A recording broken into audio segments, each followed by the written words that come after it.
Halka, Mio. My name's Paul, Travel Practices Coordinator for the TPWIC program here at Health Council. Today I'm going to do a prickly pear juice demonstration, 2 different processes. The first one is going to be with just blended cactus apples, cactus fruit, cactus pears. The second one, the second process would be boiling them. So the first thing to know is that this is what it looks like. These are prickly pears that you go out and gather. The best time to gather these prickly pears is the month of September and October. And it's also important to wear protective clothing. My experience has been that a long sleeve shirt, Levi pants, leather gloves should be required, and maybe something that you're not going to want to keep because a lot of times the little thorns will stay in the cloth. So what I've experienced is I've thrown away a couple of shirts, a couple of pairs of pants. So anyways, what we do is we go out there September, October, and use these tongs to grab the prickly pear and twist and pull. And you can pull it right off the cactus pad. So that's how we gather. And also, another protective equipment would be these, which are called gaiters, that you wear on your legs to prevent any snake bite. And plus, it also helps with getting stuck in your leg with the cactus thorns. That's also a good thing to have, okay? After we've picked the pear off of the pads, like this, we have it, okay? And you have a brush of some sort to brush all the little spines off, okay? And they're really fine, so kind of be leery which way the wind is blowing, because if you're knocking off the thorns over here and the wind's blowing towards you, they're going to land on you and on your clothes. So I don't think there's no way of getting around and getting a couple of them stuck in your body somewhere. But anyways, after we pick them and we put them in the bucket, we take them home, we wash them, we clean them more, get all the spines off before we process it. The prickly pear fruit is an excellent source of dietary fiber and vitamin C.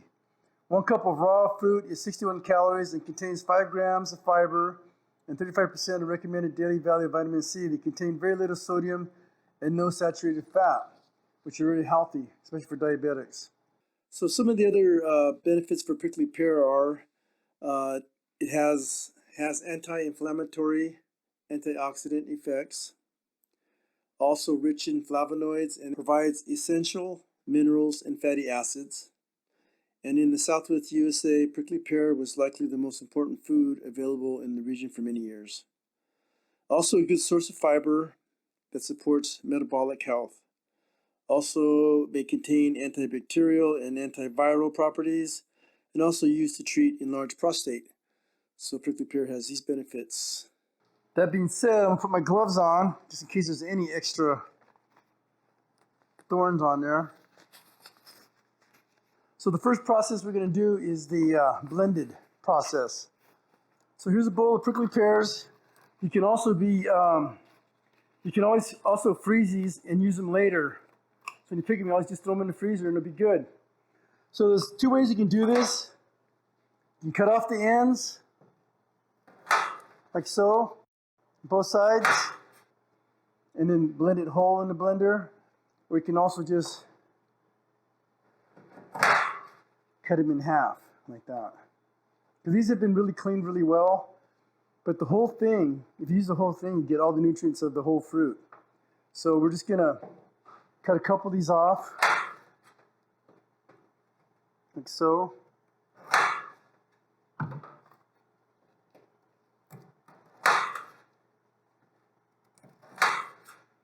So we're going to take those over to our Vitamix machine. Put this in like that.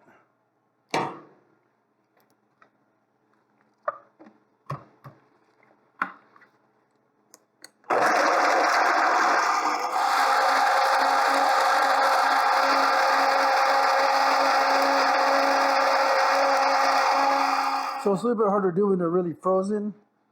So a little bit of water, and usually when you do them when they're fresh, it's a lot easier to blend. So now Next process is to use a strainer. And I found that when we blend them whole like that, if we strain it just with the strainer, it's going to be a lot of seeds. It'll be really gritty.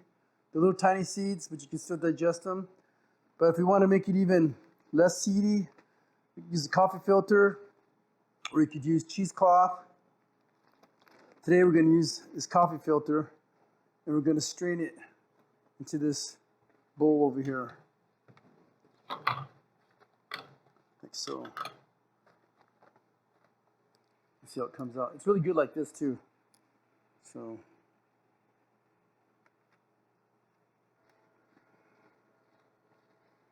it takes a while to get the juice to go through, especially the coffee filter. That's if you don't want the grittiness. You would do it like this with the coffee filter. Get that pure juice. Or if you had cheesecloth, cheesecloth works really well too. Probably better than a coffee filter.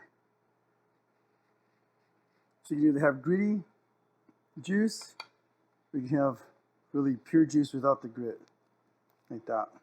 So the other process is to boil the prickly pears in water. So the boiling process, you cut them in half, like so.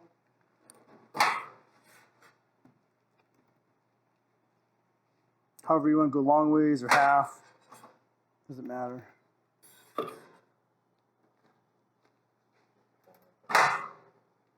that. And you can also eat these fresh. You can just open them up and eat them. And they got a lot of seeds. You have to spit the seeds out. And now I'm going to take them over, put them in the pot.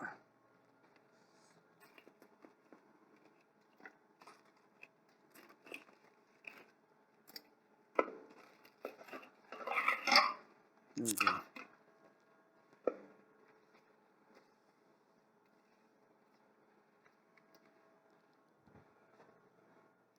So you want to boil these for about 15-20 minutes with the lid on. Then we're going to take a potato smasher and we're going to smash them. Then we're going to boil again for another 10 minutes or so. After that, then we're going to strain the juice off of that. Smash them some more. Smash them down to where see they're pulverized practically. We're going to strain it into this bowl. Use this cup to get it out.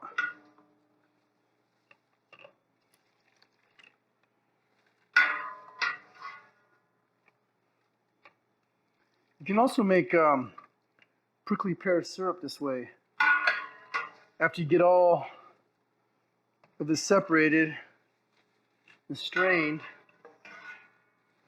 then you can cook it and add sugar to make it thicker, to make your prickly pear syrup.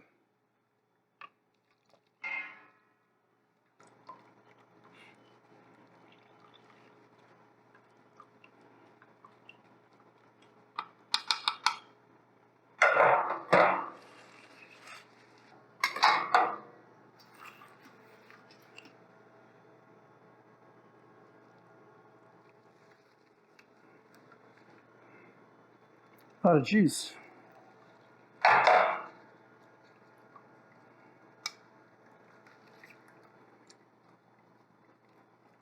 all the seeds are in there. The seeds are can also be dried out and ground into a flour. You can use it in bread and things like that. Then you have your juice. And we just have to cool it. Gotta let it cool before you can drink it. And like I mentioned before, when we cook it, it cooks off the sugar, so you can also add some type of sweetener if you'd like to put in there. Whatever sweetener of your choice might be, you can add to the juice. And that's it. And it's clear, it doesn't have any grit, nothing in it, it's pure juice. So I hope that this video will be helpful for those that want to try to harvest and process prickly pears, which are very, very nutritious, very healthy for the human being. Good juice, you can experiment and add it to different things. Remember just that September and October are the best months to go harvest, and make sure you have your protective clothing and all the things that you need to pick and to enjoy your prickly pears. And just know you may get some little bit of thorns in you, so that's part of the price you pay for something that's really good for you. Thanks.